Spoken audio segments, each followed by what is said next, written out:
eclipsed it because cut out the middleman of your bullshit, chain and just go straight to the gambling, guys. You guys heard that when you try to talk to your friends about it. How many times? The reality is that you are not too late. In fact, you are still so early. Nobody cares. Nobody gives a shit. That is your signal. Because if you have conviction that Bitcoin's going to do what we all know it's going to do, and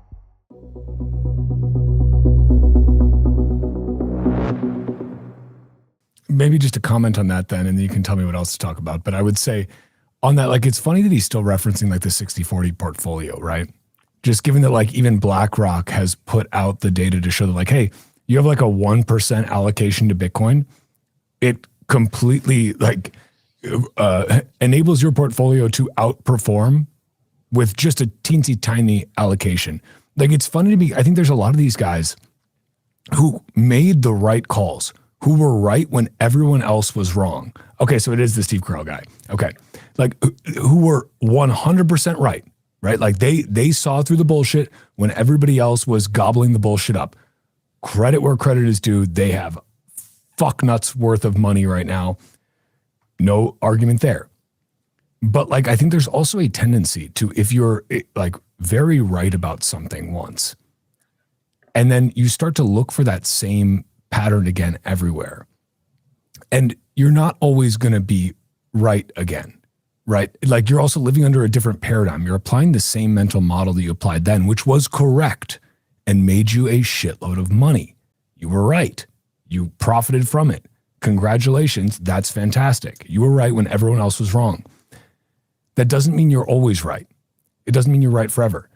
And like, referencing the 60-40 portfolio is also just kind of like a tell, where it's like, okay, but like, nobody's been talking about the 60-40 portfolio in that way for like at least a number of years, right? Even Dalio's moved on. Right. It's like, it's just nobody's talking about it that way anymore. Like, you're still operating under the same paradigm, and we don't live in that same world anymore. Now, you could still be right, like directionally, right? But I think this also just goes back to the fact that like, if I'm zooming out a little bit, and this may be a shocker, guys, but I'm super bullish on Bitcoin. Like, I know, breaking news. You have some insider information that I'm not aware of? Yeah, I do. You guys are never going to believe this, but I found Were you speaking with Big Bitcoin? Reputable sources. Big Bitcoin told me there's only 21 million Bitcoin. And actually, it's not even 21 million. It asymptotically approaches 21 million, but it'll never totally reach there, because when you divide a half and half and half again, you can never actually reach that whole number. That's a little bit too complicated, perhaps, for some folks. But, okay, we'll call it 21 million. But this is the thing. Too complicated for me and Joey, also, by the way. Maybe for Joey, not for you, Brandon. Good, but not for you. Not for you. City of London wants 22 million Bitcoin. But the point is that, like, this is the important thing. Right now, we're at this time where so much capital has been pumped into AI. And rightly so, because all of us are like power users, right? Probably Nathan the most.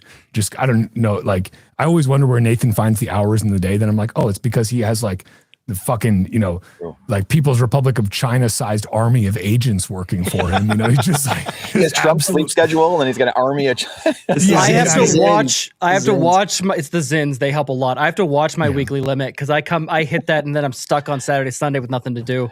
We got to get sponsored by Zin, or maybe Knick Knack, or Alp. This guy just said he has nothing to do. He's got kids. He just sits in front of the computer waiting.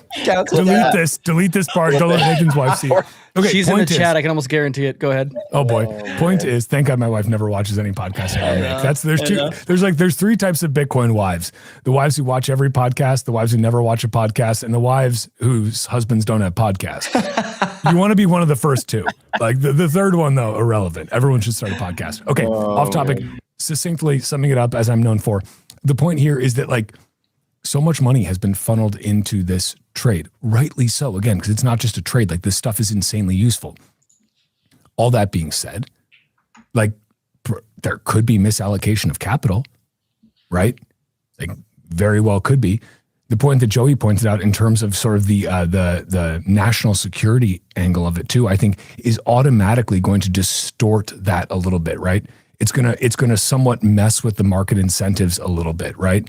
It's gonna create capital inflows that would not otherwise have been there in absence of any sort of government, tickling or meddling or whatever you want to call it. And the government tickles, though. The point here is that In my opinion, right now, from my several years in Bitcoin, since the COVID days, I look at this right now and I look at how much money has been funneled into prediction markets, how much money has been funneled into all the AI stuff. AI stuff, rightly so. Prediction markets is just straight gambling, which is why crypto is dead, because prediction markets have eclipsed it, because cut out the middleman of your bullshit, chain and just go straight to the gambling, guys. But I look at that and I think Bitcoin has probably, I don't know if it's ever been this mispriced given its history. It didn't always have this history. It may have always been mispriced if you could see the future, right? But the people who bought early on, they were, again, the guys that were right when everyone else was wrong. They're very few. Now, people always say, oh, I'm too late to Bitcoin. How many times have you guys heard that when you try to talk to your friends about it? How many times? The reality is that you are not too late. In fact, you are still so early because people are piling into already saturated trades, whether they have value or not, but they're piling into these trades that are already saturated. Look at what happened with the silver blow off top. Look at what happened with gold, like all of this stuff. And then you've got Bitcoin that's just been sitting here, 58K, 64K, chopping along. Nobody cares. Nobody gives a shit. That is your signal. Because if you have conviction that Bitcoin's going to do what we all know it's going to do, and you know that you're right, you hope that you're right, I don't know, I know that I'm right, then this is what you do. And you don't have to overcomplicate it. You don't have to make it really, overly detailed. You just have to create value, stay humble, stack sats, and you are going to be okay. And your family's going to be okay. And your grandchildren and your great-grandchildren are going to be okay if you do this right. But if you fuck it up,